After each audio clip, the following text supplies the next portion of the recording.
Very good morning to all the students of class 9th D. By the time everybody joins, I'll be waiting for 2-3 minutes more. I'll be asking you who will tell me the brief gist of the chapter we have completed yesterday. We have read so far. So 2 students have raised hands. Very good. Harmeet and Titiksha. Well done, beta. Okay, Harmeet, you can unmute yourself and you can start speaking. Whatever we have read so far. Kazia was afraid of her father and avoided him. She felt relieved on hearing the noise going out in the evening. When her father came home, he would order his daughter for tea, newspaper, and slippers. Kazia was stammered while replying as he was rude, dry, and spoke to the point. No sweet word at all. Grandmother would ask Kazia to do drawing to room to chat with her father and mother, but she found them indifferent to her. Okay, Harmeet, very good, beta. You can mute yourself. The only thing is the pronunciation, it's not Kazia, it's Kezia. Fine. The name of the girl, the protagonist of this chapter, she's Kezia. Fine, very good. You tried a lot. Now it's Titiksha, your turn. You can speak the points which she missed, maybe. Fine. Unmute yourself, Titiksha, and just give the brief summary of the chapter we have done yesterday.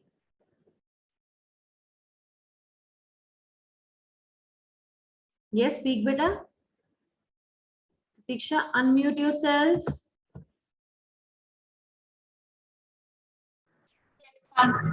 Yes, beta.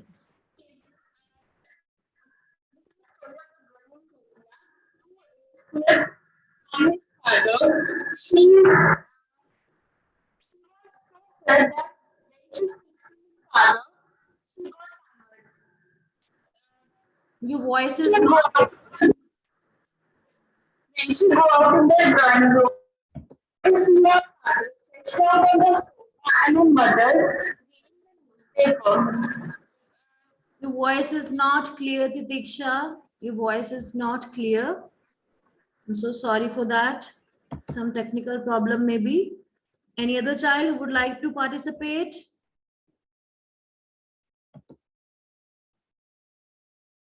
Jia, can you tell?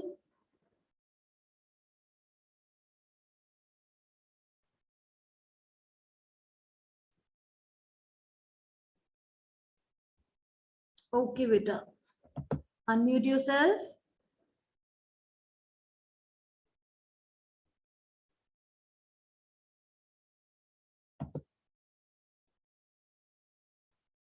Okay, no problem, no problem. No problem, beta. If you're not able to unmute, it's okay. Don't get scared for that. No problem, beta. It's okay. I'll be continuing because many students have already joined. It's okay, beta, if you are not able to. Sometimes some problems are there with our devices. It's all okay. You have joined well in time, and I'm just going to give you the gist for the students who have not joined. Now some students are coming in. Okay, so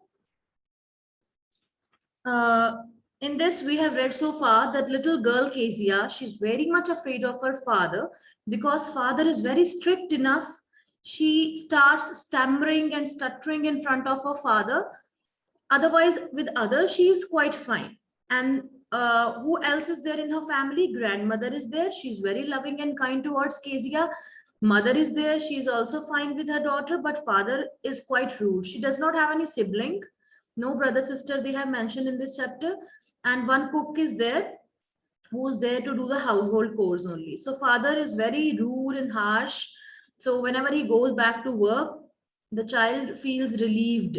She feels comfortable when father is not at home. But when father returns back home, she starts feeling uncomfort because he's very, you can say, he keeps on finding faults and keeps on pointing out the mistakes of his own daughter.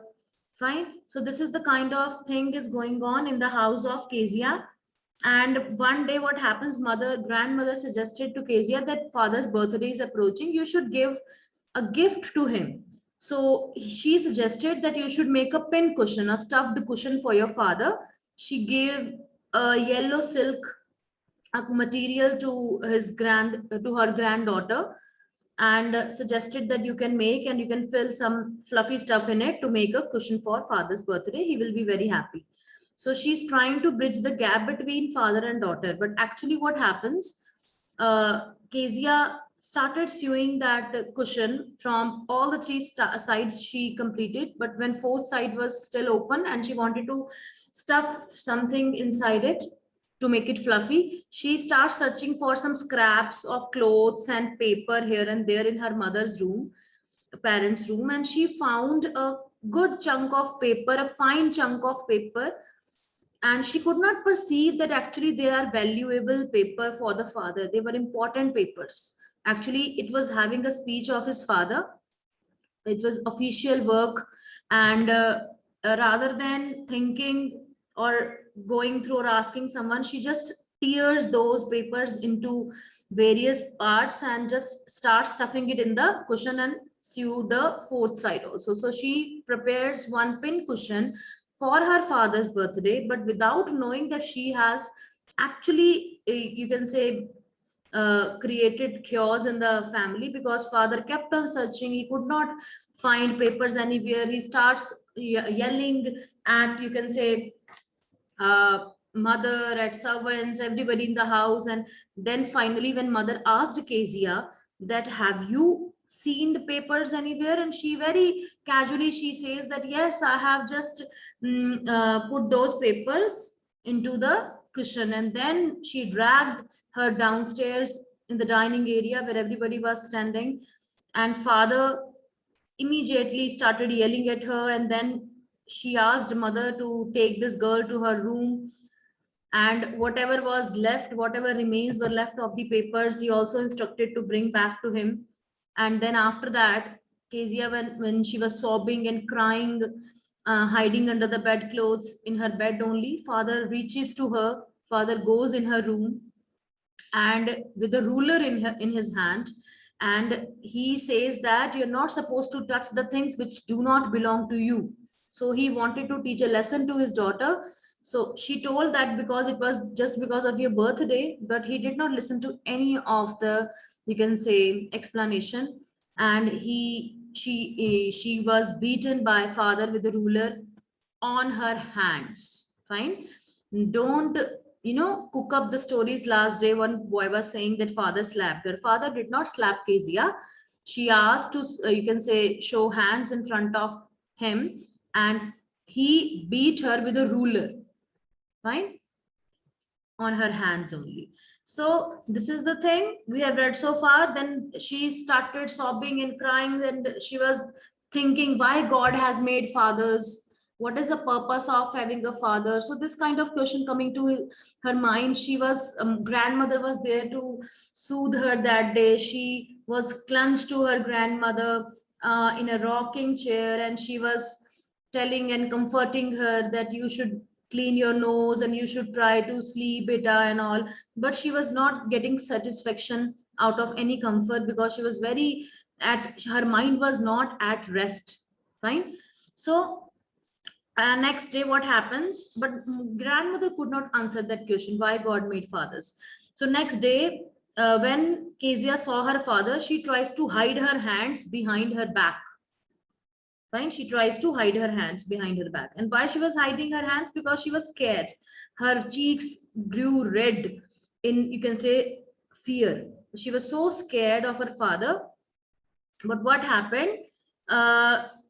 Next day, she saw one of the neighbors. There was a fence between two houses, and there was a, you can say, gap between the fences, and she could see the, you can say, Mr. McDonald, the next family living next door, and they were having 5 children. Mr. McDonald was playing a game of tag with all the 5 children. One youngest child, he was holding on his, upon his shoulder, over his shoulder, and you can say, and other daughters were, hanging around his pockets. They were running and giggling and laughing, enjoying all together. So suddenly she, tried to explain to herself, and she gave explanation to herself that okay, God made different fathers, and her father is not like Mr. McDonald. So she was able to compare and contrast her own father with Mr. McDonald. Fine. So this is the time when she felt really bad after beaten up by the father. Clear? Now I'll be sharing screen with you, beta. If you can see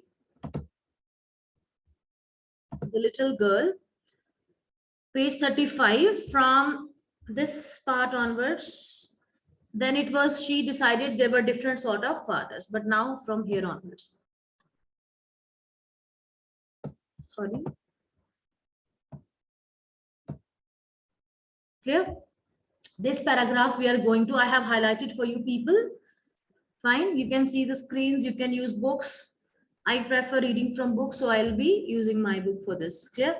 So page 35, last paragraph. Suddenly one day mother became ill and she and grandmother went to hospital. Now what is going to be there? One big change is going to occur.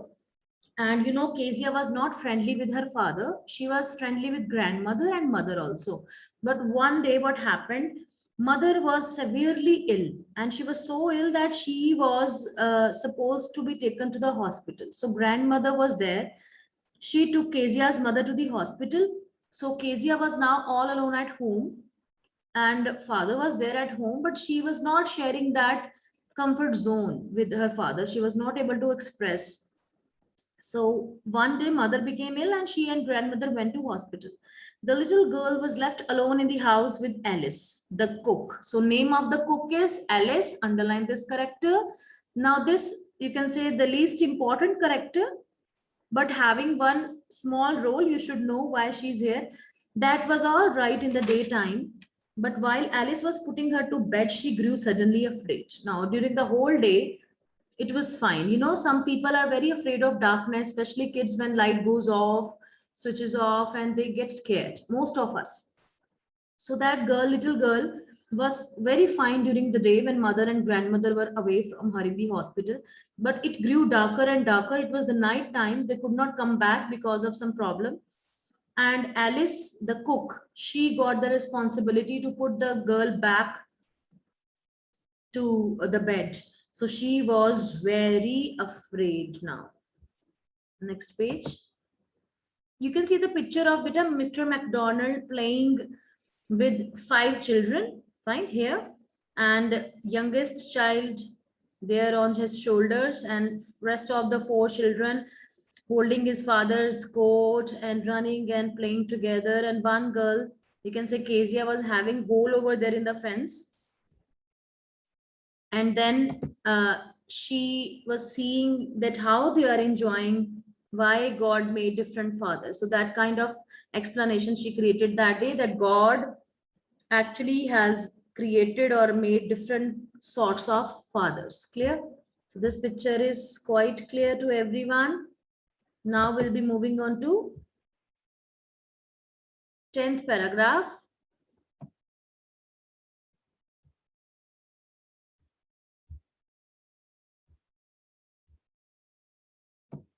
Clear? What will I do if I have a nightmare? She asked. Now, nightmare is bad dream. Most of the times, you know, children, they get nightmares, they keep on thinking, and sometimes parents, especially the kids who are being scared by someone, like in the case of Kezia, she's afraid of her father. Many children, they're afraid of, I asked you in the beginning of the chapter that why are you scared of your parents? Are you scared of your father or mother? Yes, we are scared, but that level should be not up to that level that we get scared and we start having bad dreams or nightmares out of it. Some strictness, some discipline is required, but if it exceeds, then it has very bad impact on the mind of children. So she's having that impact. Oftenly she has the nightmare that a butcher, the butcher is a person who kills animals, cuts and kills animals. Fine. So she used to have this nightmare. A butcher comes with a big knife in his hand and he tries to come near to Kezia and he will kill her. So this is the basic dream actually she's having that giant like image of her father in back of her mind. So she gets such kind of bad dreams because she's so scared. So that day when cook Alice was putting her back to bed, she says, what will I do if I have a nightmare? She asked. I often have nightmares and then Granny takes me into her bed. I can't stay in the dark. It all gets whispery. She is trying to say that every, you can say, night, I'm so scared that my grandmother, she tries to comfort me whenever I have bad dream or nightmare, and I just go to my granny's bed. I cannot stay in the dark. So what will I do? My mother and grandmother both are not at all home. Clear? So just go to sleep, child, said Alice, pulling off her socks, and don't you scream and wake your poor pa. This is the dialogue uttered by Alice the cook. She says that you should go and just you should try to sleep. Don't you scream, don't shout in sleep, because your father, your poor father, will wake up after listening to your scream.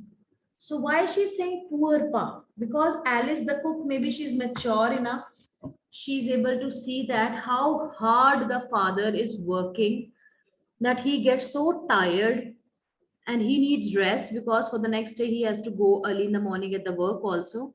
So that's why she says your poor pa will wake up after listening to your noise. But the same old nightmare came. Page 37, beta. Same nightmare came. That butcher with a knife. Fine. This page we are reading. Same old nightmare came, the butcher with a knife and a rope, who came nearer and nearer, smiling that dreadful smile, while she could not move, could only stand still, crying out, Grandma, Grandma. She woke shivering to see father beside her bed, a candle in his hand. Same nightmare did occur again. She was so scared. Butcher was holding a knife and a rope and coming nearer to that girl. But what happens? She starts yelling, Grandma, Grandma. On daily basis, she used to do that. But that day when she woke up, she found father was sitting beside her bed, standing beside her bed, and he was holding a candle. What's the matter?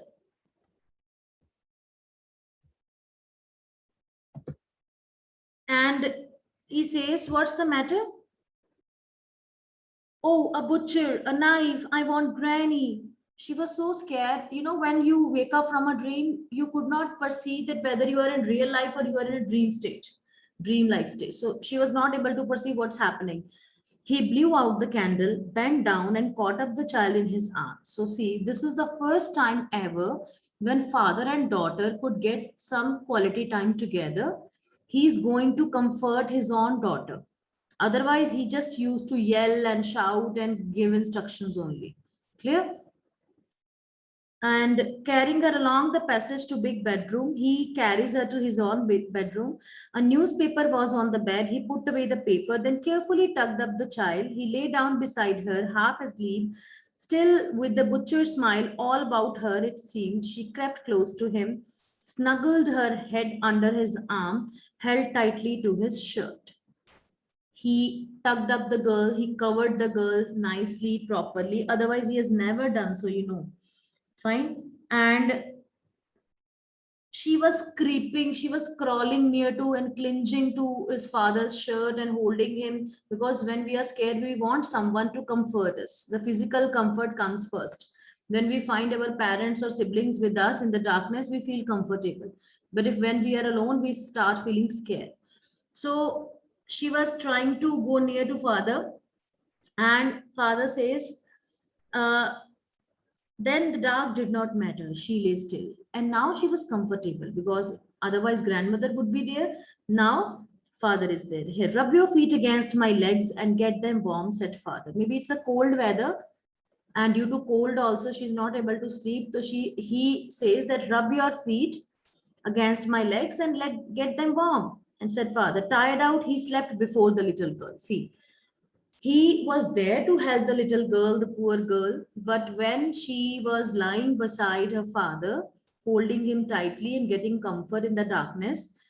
Then before the girl, father fell asleep. Why father fell asleep? Because he's so tired.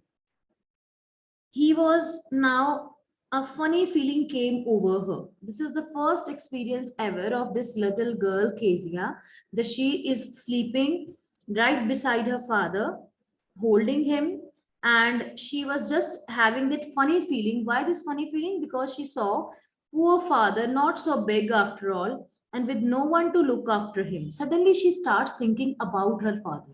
She was having always the bad feeling that why my father behaves so, why he's like this, he's so harsh and all. For the first time, she was so close to her father, she observes him closely and sees that how poor my father is. Poor doesn't mean the monetary poverty, means he's so big enough and he gets so tired that he falls asleep easily, and there is no one to look after him. He was harder than grandmother, but it was a nice hardness. She was feeling that, men are physically harder than women. It's quite obvious, a natural phenomena. So she was holding tightly to her father, and she was feeling that grandma is quite soft when I hold her. My father seemed to be harder, but it was a nice hardness because she was holding her father for the first time. And every day he had to work and was too tired to be Mr. McDonald. Now underline this line, beta. Now she realized that he gets too tired, that he cannot be Mr. McDonald all the time. Now, I already kept on telling you throughout the story that we have seen one side of the coin. The other side of the coin tells another story to us. And what is the other side of the coin here? That father gets too tired in his work that he's not able to sleep properly. That's why he takes usual naps on Sundays. He's so tired in his work that he's not able to get quality time with his daughter. He cannot play with his own daughter. And when she sees Mr. McDonald, maybe Mr. McDonald may be having some business which is different from his her Kezia's father. Maybe that's why he's getting time to play with the kids. We cannot, compare ourselves with others. We cannot make judgments without knowing a person. She had torn up all his beautiful writing. She's now feeling sorry that why did she do that without even knowing. She tore all the pages which were quite important for her father. She stirred suddenly, and after thinking, she started moving. Stirring means moving, and sighed. What's the matter? Asked her father. Another dream. And when she was moving again, father, who was dozing off, again he woke up and asked, what's the matter, child? Are you okay? In that way, in a concern. Oh, said the little girl. Another dream, he says. He was thinking again, she had a dream, that's why she's moving. But the little girl said, my head is on your heart. Underline these lines, beta, last lines. My head is on your heart. I can hear it going. What a big heart you have got, father dear. So she was now very near to her father, and she could hear the heartbeat of her father. And she just said, what a big heart you have got, father dear. At last, she realizes that whatever I thought previously about my father, it's not so. We cannot compare our parents with someone else. We cannot say that, okay, his father is bringing this mobile and her mother is giving that. She's playing with her son and daughter, and my mother is doing this and that. We start, cribbing all the time. Let me see if we have time. I'll be discussing the question answers. Otherwise, tomorrow we can do. We have the time till 11:25 is the time. Fine. So we are left with few minutes only, but don't leave the meeting. I'm just giving the real life. Let's connect this to the real life. What we usually do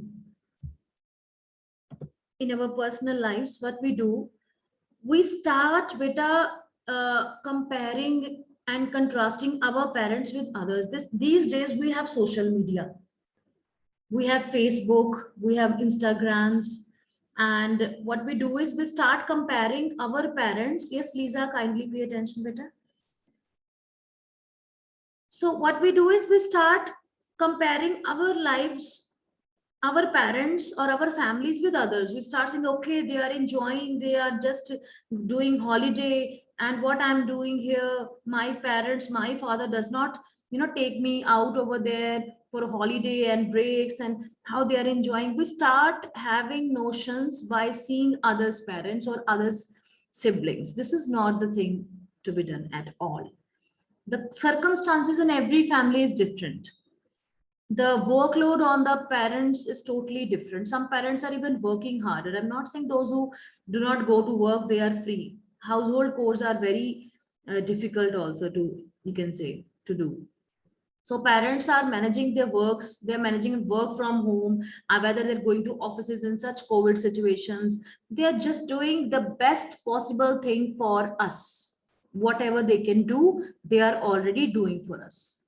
Clear? We should be thankful to our parents that whatsoever you have given, whatever life, they just arrange C devices for you. They are making you comfortable in your rooms. You are getting proper food, clothing, education. What else you need? Don't compare your parents with others, and never compare your life, your personal life with others. Everybody cannot be Mr. McDonald. Maybe Mr. McDonald is playing at that moment with children. Maybe he's not like working harder for them. Fine. We don't know the reality by seeing just one picture or one side of the coin. We cannot make assumptions, but this is our human nature. We start making assumptions. Clear? So what we learn from this chapter is the little girl. First thing, yes, we should have cordial relationship with our parents. Parents should also have, you can say, good behavior. They should show good behavior towards the children. Children should also understand and respect their parents. Clear, beta? So we'll be able to continue with the question answers tomorrow only. Have a nice day, beta.